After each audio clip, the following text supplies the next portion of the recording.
আমি আজকে পাঙ্গাস মাছ নিয়েছি। এটা নদীর ফ্রেশ পাঙ্গাস মাছ ছিল। আমি এটাকে হলুদ লবণ মাখিয়ে নিয়েছি। এটাকে আমি আজকে আলু করলা দিয়ে রান্না করব। তো প্রথমে আমি মাছটা ভেজে নিচ্ছি।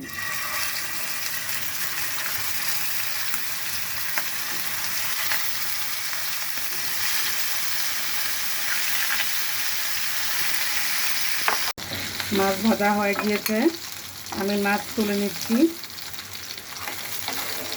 আমি ঢেকে দিয়েছিলাম, নাহলে পাঙ্গাস মাছ ফুটার চান্স আছে।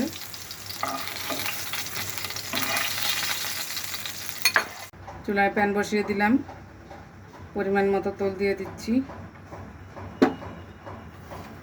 পেঁয়াজ কুচি দিয়ে দিলাম।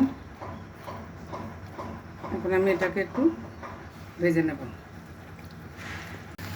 পেঁয়াজ ভাজা হয়ে গিয়েছে, এখন আমি এখানে 2 চামচের মতো লাল মরিচের গুঁড়া নিয়েছি, হাফ চামচ জিরার গুঁড়া, 1 চামচ হলুদের গুঁড়া, 1.5 চামচ ধনিয়ার গুঁড়া।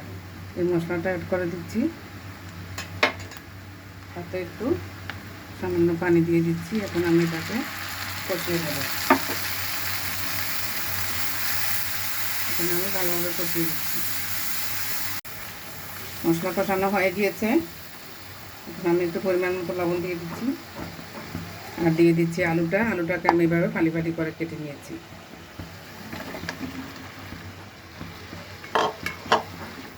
আলুটাকে একটু নেড়ে চেড়ে ঝোল দিয়ে দিব আলু সিদ্ধ হওয়া পর্যন্ত।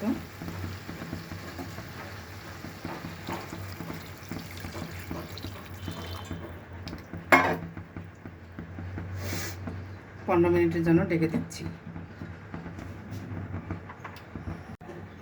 ফিরে এলাম 15 মিনিট পরে। আমার আলু প্রায় সিদ্ধ হয়ে গিয়েছে।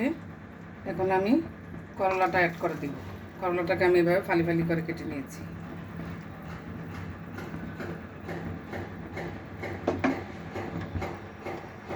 এটা আমি 5-7 মিনিটের জন্য ঢেকে দিলাম। 5 মিনিট পর ফিরে এলাম।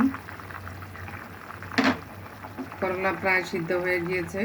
এটা বেশিক্ষণ সিদ্ধ করলে তিতা হয়ে যাবে, যে কারণে আমি লাস্টের দিকে দিলাম। এখন আমি মাছগুলি দিয়ে দিচ্ছি।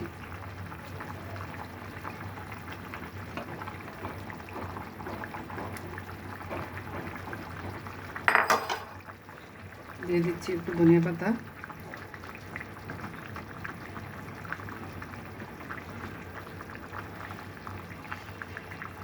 আর 5 মিনিটের জন্য ঢেকে দিচ্ছি।